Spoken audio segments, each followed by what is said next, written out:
Много неща съм направила до сега. Неща, от които съм горда. Гордея се с работата си. Много я обичам. Въпреки малкото заплащане.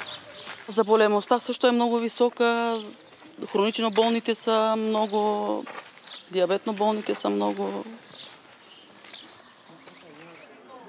Имаме си и постижения, имаме си и неприятни ситуации.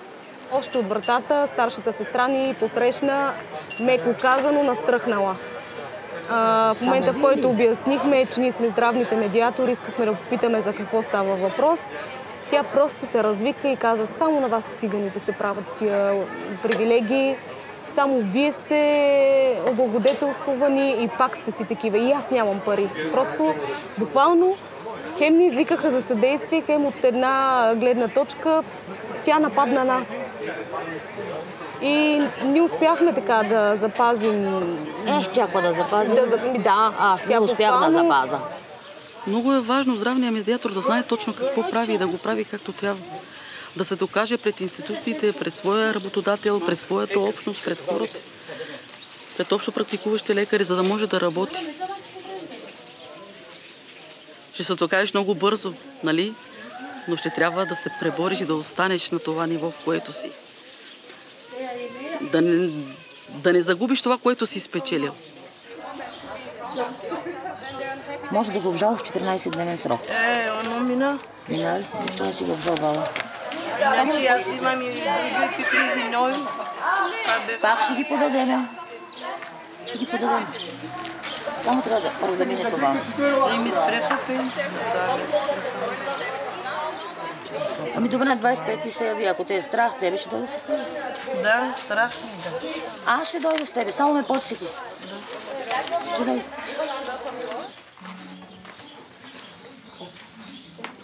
Merhaba. Sıkılma. Geldik görelim seni. İyi misin? İnşallah daha iyi olursun. Нали ти се притесняваше за помощните средства, за инвалидната количка и тоалетния стол?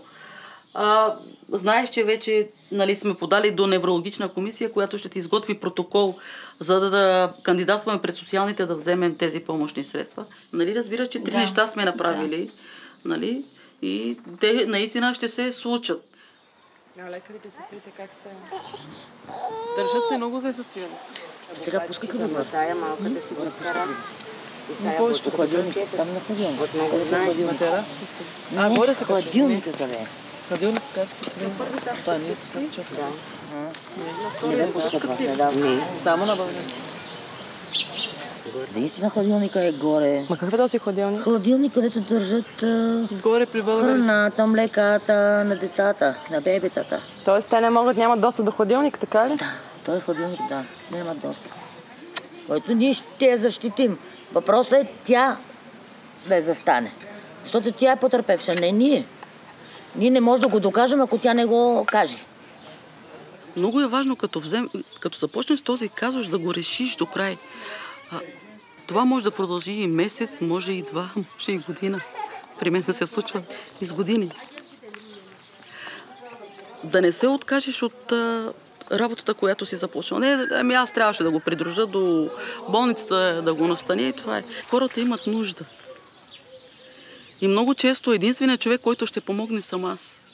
Аз защо казвам, че всеки случай за мен е като битка, която трябва да спечеля.